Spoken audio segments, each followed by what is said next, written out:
The 76ers, part of the bottom 7 in the NBA. Where do they look for from here, and who could they possibly look at to draft? We'll touch on that and more coming up on Locked On 76ers.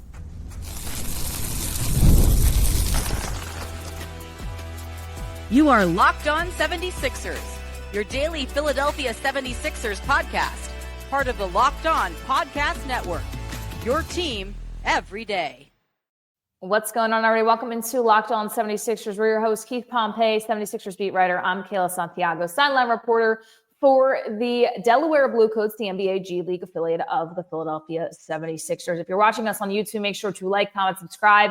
In addition to anywhere you listen to your podcast, and you can also check us out at our free daily newsletter. That's on lockedondaily.com. So, Keith, this team, the Sixers, right now in the bottom 7, and the tanking standings are looking a little bit brighter for this team when you're looking at it in terms of Philadelphia. Yeah, it is. I mean, you know what? I'm glad that we're doing this podcast because there's a chance, Kayla, that in May we're going to be talking about a first-round pick. If they win one, if they lose one, and I think it just makes a lot of sense at your suggestion to basically just talk about, you know, people who they have a possibility of drafting if they should keep that pick.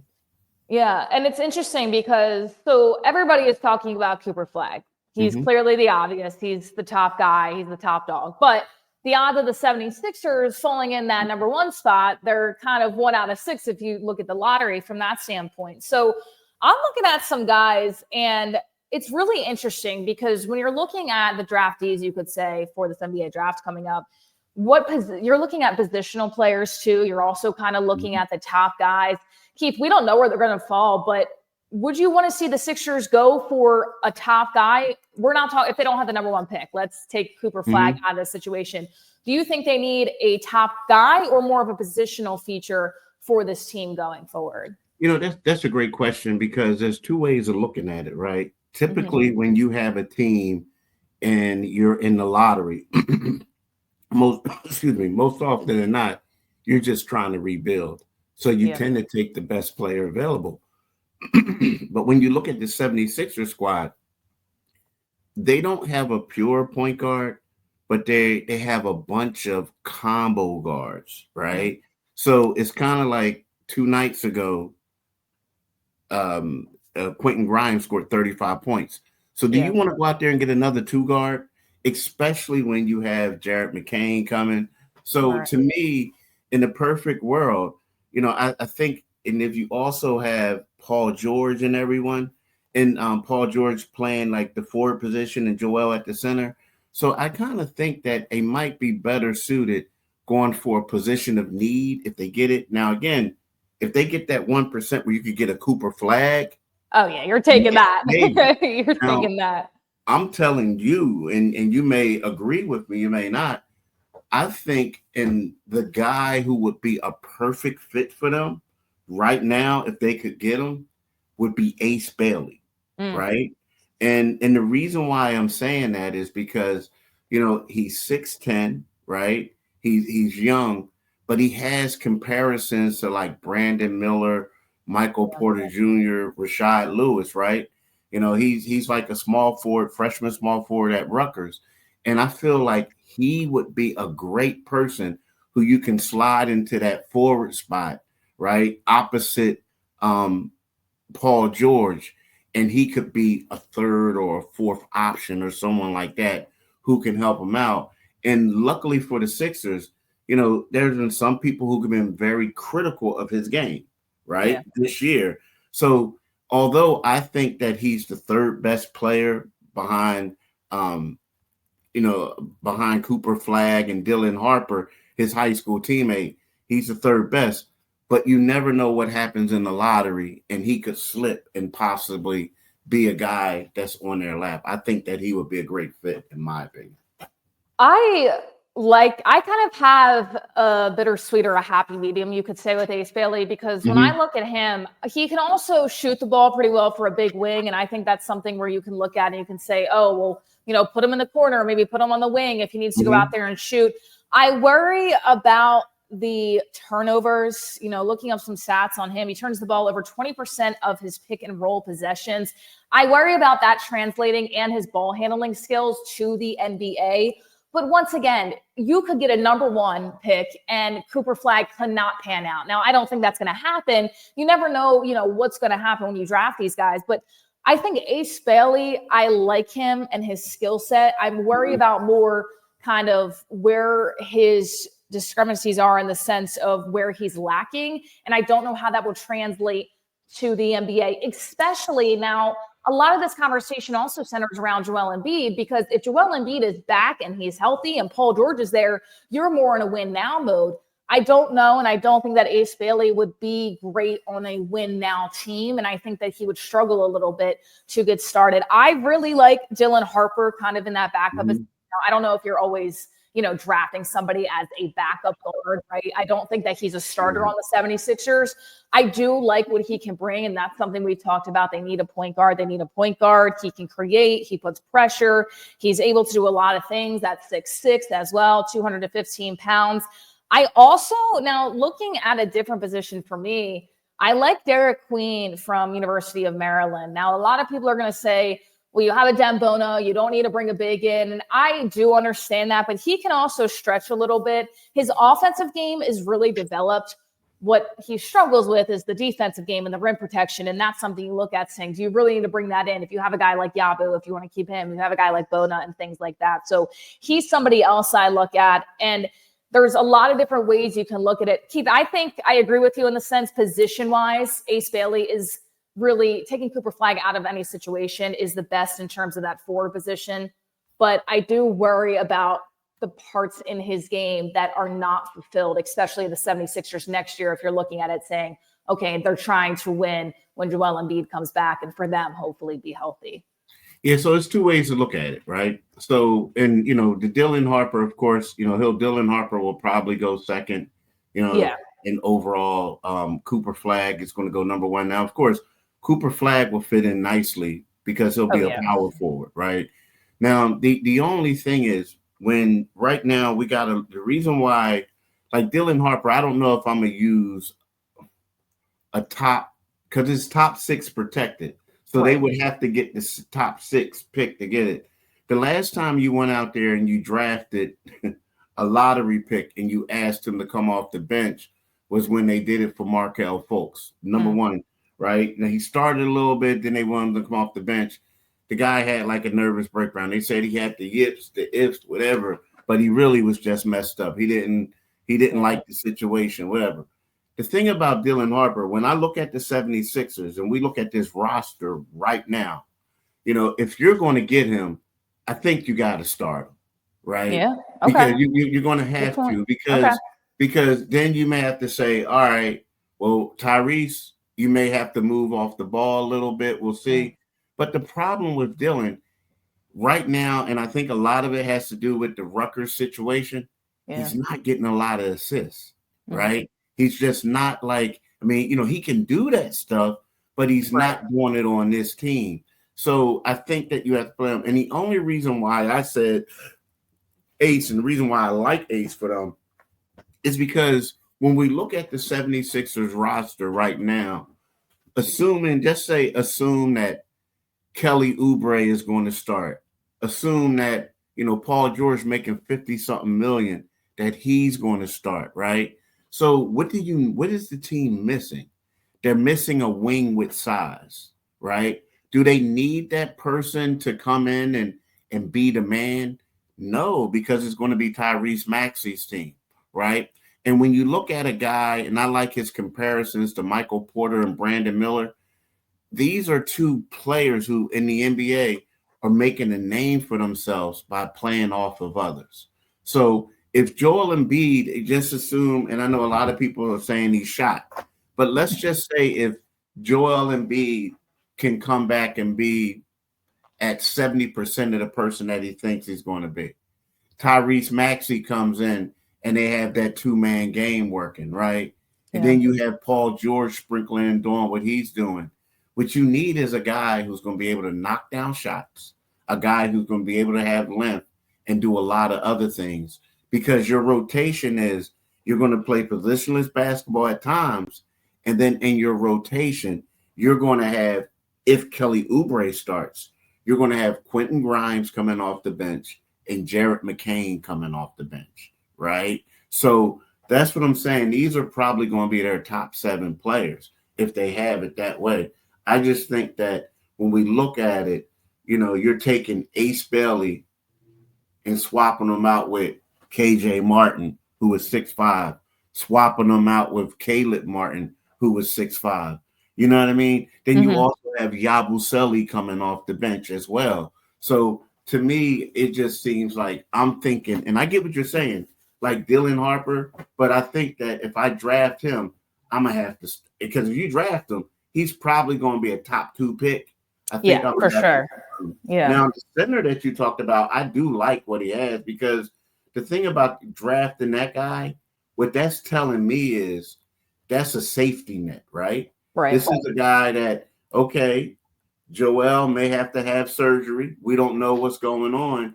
So it's one of those things where, okay, let's go out and get him and make sure that we shore up things, because Drummond is getting older.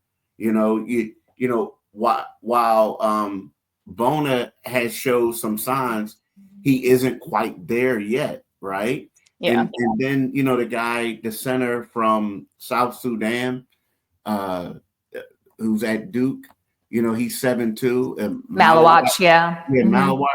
I like him too, but I also think that he's a project. You know what I'm saying? Especially offensively, yeah. Offensively, he's a project. But again, he's one of those guys who gets in the right situation. He may be a great a great pickup. But again, it's one of those things where I see what you're saying with the center spot, because even though Joel has 4 years left after this season on his contract, you are going to have to address that situation. Absolutely. We'll continue all this draft talk. Once again, let us know in the comments who you would like the 76ers to pick up. We know everybody wants Cooper Flagg, but the reality is they might not get the number 1 pick if they end up in that lottery. So we will talk about this more and everything in between coming up next right here on Locked On 76ers. And your home should reflect your style. And with Wayfair, it's easier than ever to make that happen. Whether you're looking for a simple refresh or tackling a big home project, Wayfair has everything you need in one place. Wayfair's huge selection makes it easy to find the perfect piece no matter your space or budget. From cozy furniture and stylish decor to kitchen essentials, outdoor must-haves, Wayfair has it all, and the prices that absolutely fit your budget as well. Finding the perfect piece. I was looking for a new rug to tie my living room together, and Wayfair had so many stylish options for great prices. Easy shopping and delivery. The site made it simple to compare styles, and my order arrived fast with free delivery. More than just furniture, I was surprised to find everything from storage solutions to patio decor, making it my go-to for all things at home. Head over to wayfair.com and find something that's just your style today. That's WAYFAIR.com. Wayfair, every style, every home. Go check it out today. I want to go back a little bit to our conversation or continue that conversation about a backup center, essentially, because when you're looking at Kaman Malawach from Duke, he is really projected as the top center coming out of this draft. You look at Derek Queen, he's right behind him. And the reason why Queen's behind him is because of Queen's defensive game. That is something that is a kryptonite of him. He's a decent passer, though. He's a lot more versatile offensively. He's a much better offensive player than Malawach, but he's not our rim protector. So when you look at this for the 76ers, to me, Keith, it's saying, okay, when Joel Embiid is out, because no matter if he comes back healthy or what, he's going to rest some games. That their end goal is going to have him be healthy for the playoffs. And I'm taking Andre Drummond out of the equation because I don't think you can rely on him too much anymore.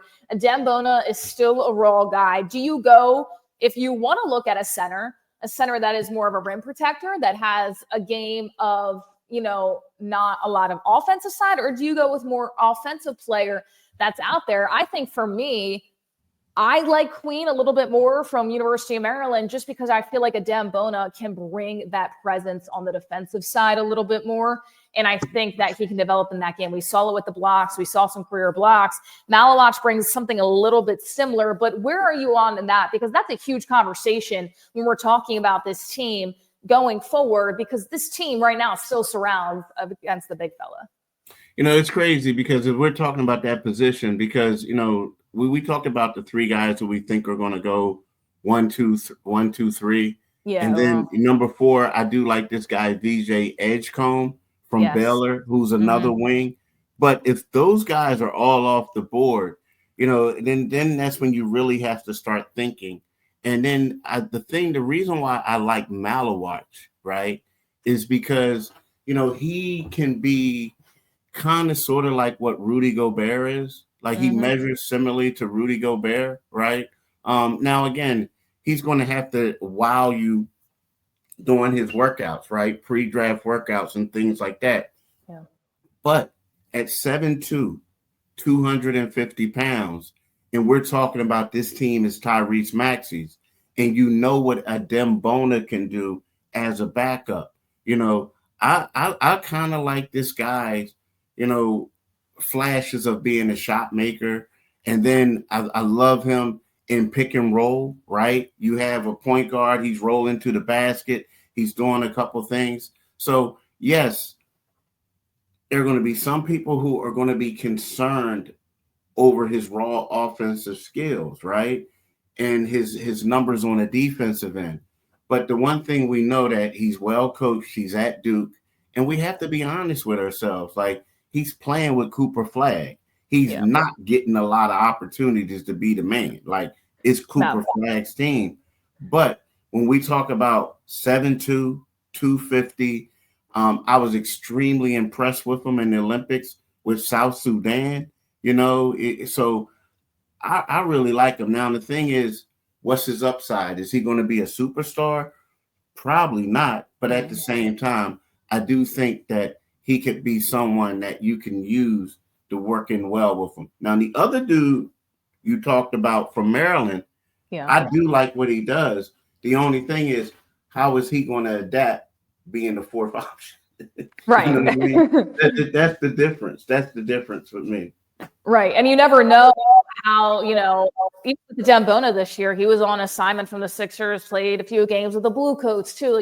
You don't really know how this is going to shape up. And you don't want to, that's not what you want from an early draft pick too, right? You don't want them playing a lot of time in Delaware. Not that there's anything wrong with it, but you're drafting somebody early with the hopes that they are going to have a really, really good impact early on. That doesn't always happen. And I think the most interesting thing about all this, when we're talking about it, just the way of the game right now and the way of college basketball, even high school basketball, all the way to the NBA, when Joel Embiid is done, you're really looking at where do you go for centers, because you hit the nail on the head with Malawach is not going to be a superstar. And if he does, it would actually surprise me. I just don't think that he has that capability necessarily. I think he can be a really good backup and a secure backup. I don't see a Joel Embiid or a Nikola Jokic superstar, though, even with Derek Queen from UMD as well. So now you're kind of looking at, okay, when this becomes Tyrese Maxey's team, who do you now slide in there? It might be a mix of a 1-2 punch duo down low. You really don't know at this point, but it's just interesting overall, Keith, the wave of basketball in general and how that position is really being affected because, in the NBA, we know there's no more just sit in the post and go and drive up. You got to be so versatile in that position if you want to be a really, really good big in this league. Yeah, exactly. And another thing is you got to have a team because, like, if we look at it, let's just say we look at Quentin Grimes, not to keep getting back to him, but he scored over 30 points 4 times in 14 games, right? So he can become a bucket for you if need be.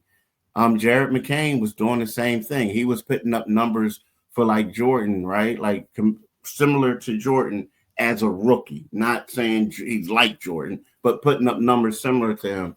So, and then you have Maxey. We know Maxey's a bucket. Yabusele, he can come in and get some points too.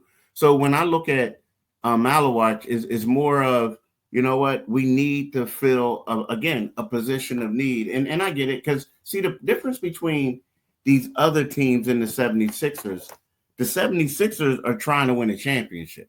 Right. Like, they're hoping that this season was, a fluke in their eyes, and then they'll come back and they'll be contending with the Boston Celtics, the Cleveland Cavaliers, and the New York Knicks. And then, you look at, you look at these other teams where they got these big 7-footers, 7'2" guys, and he could be a person that they look at who can match up against them. You know what I mean? Like, look at Edie. No one thought Edie was going to be pretty good, and he is, So, he's a guy that can do this. And when you go to a program like Duke, a lot of times some of these guys turn out to be a little bit more impressive once they leave there than when they are there because of the system. Yeah, a lot of the skill sets translate what they learn, things like that. And you once again raise a really good point. The 76ers, they're in tank mode for say now because of where they're at on this season, but they're not in tank mode where they're in a full rebuild right now. They're still hoping as an organization to have Joel Embiid back fully healthy 70% next year, to have Paul George. So you're talking about players that you want to have a big impact, not one that you're going to draft and then try to build around that one player. We're talking about a player that can already fit in what the 76ers have currently. So it's a different situation for Philadelphia for sure when you look at it from that standpoint. So once again, we'll wait and see. It's going to be interesting. I want to raise a point on the other side. We have to head to break real quick, but Jared McCain's production, how that might this pick affect his production going forward next season, because we saw a lot of good things from him in his rookie year. So we'll touch on that and a little bit of the matchup against the Raptors coming up in just a moment.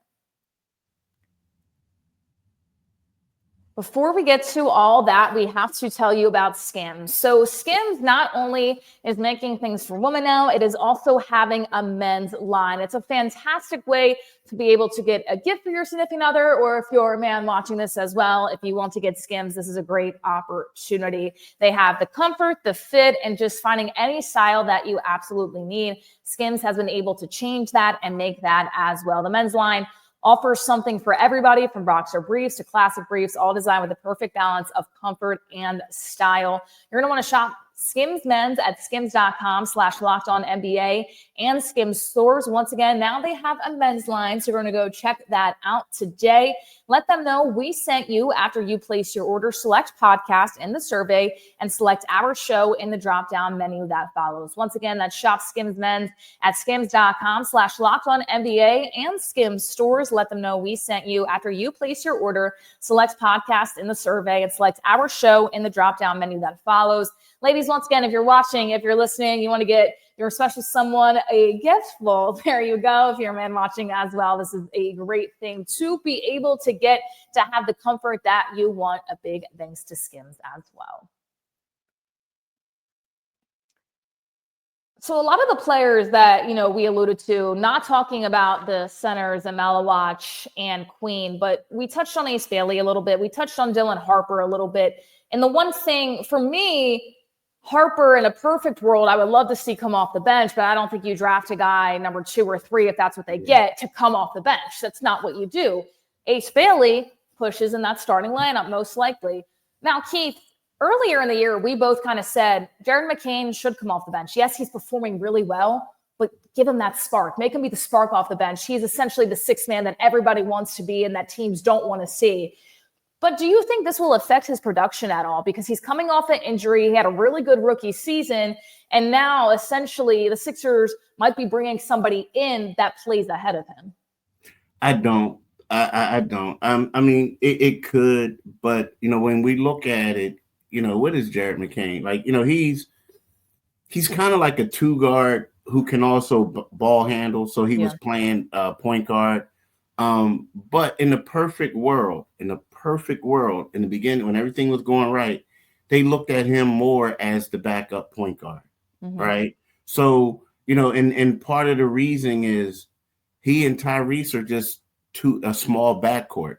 So I think that the way it's set up now, if Quentin Grimes is in the starting lineup, or if they don't go with Kelly Oubre, if they don't draft someone and Quentin Grimes is there, he's going to take the minutes but he's going to take the starting spot from McCain just because he's bigger. He's 6'5", right? He's a better defender.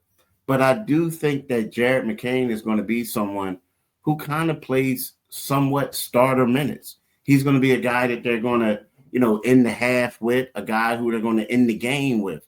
So I don't think that's going to impact him. I think that although it was a small sample size, so to speak, I think he proved that he can play and he can be extremely impactful. And the one thing is we got to understand is, he came out there and he was excelling while he was playing with Joel, with Paul, and Tyrese. He was the leader. Yeah, so I think that, he established himself as a guy that they can move forward with. It's just a matter of, do you need a bigger guard to play alongside Tyrese? That's what but I think his role is going to be the same. And that was one of the things we looked at the Sixers lineup this year, too. When Joel wasn't playing, they had a smaller lineup, and that kind of hurt them in games as well. You might want longer athletic guys out there. And we talk about all this, too. The draft can be unpredictable in the sense of when they transfer to the NBA, you, of course, hope that all their skill sets transfer for any team, for all these college players that are trying to make their dreams come true. But the reality of the situation is it sometimes doesn't happen or it sometimes does, because I was somebody, and I will go back to what I said at the beginning of the year.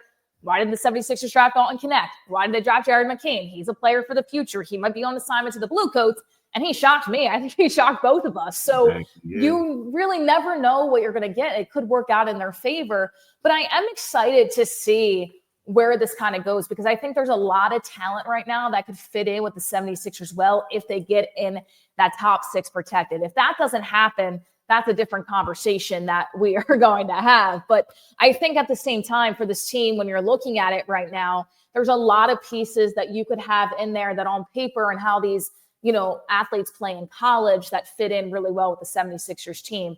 Once again, this is planning and talking about if Joel comes back healthy, if Paul George can play, if there's a 2-man game there, this is what we're looking at going forward. Because I don't think the 76ers by any means, Keith, are saying, oh, well, this is Tyrese Maxey's team. They're still full bought on this is Joel's team until he really, really can't play basketball anymore. Yeah. I mean, but I'm telling you, they're saying that. But if they're smart, it's good that they keep the faith. But right about now, it's time to turn the tides. It's like, you want to borrow the keys to the car for a couple of days? It's not your car yet, but show us what you can do. I'll sit in the passenger seat for about 3 weeks or something like that. But and that's what it is. And another thing is the 76ers just got to be careful because, some of these guys who are, you look at for what they're doing right now in college, you got to project how they play, how you assume they're going to play on the next level, because you don't want to get another Jahlil Okafor situation. Whereas they looked at Jahlil Okafor, they said he had great post moves, you can do this and that. But then you had Kristaps Porzingis, a unicorn, a 7'3" guy who can knock down shots, who can run the floor, who can do all this other stuff. But you went with a guy who you felt was a safe bet instead of going after somebody athletically.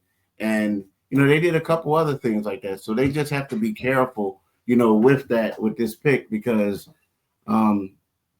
it's great to get the pick, but you just have to pick the right one, like Markelle Fultz over Jason Tatum, so Zaire Smith over Mikal Bridges when they had Mikal Bridges. Remember that? Gosh. The one that they get destroyed from, and I'm going to bring it up, but they get destroyed a lot for drafting Michael Carter-Williams over Giannis.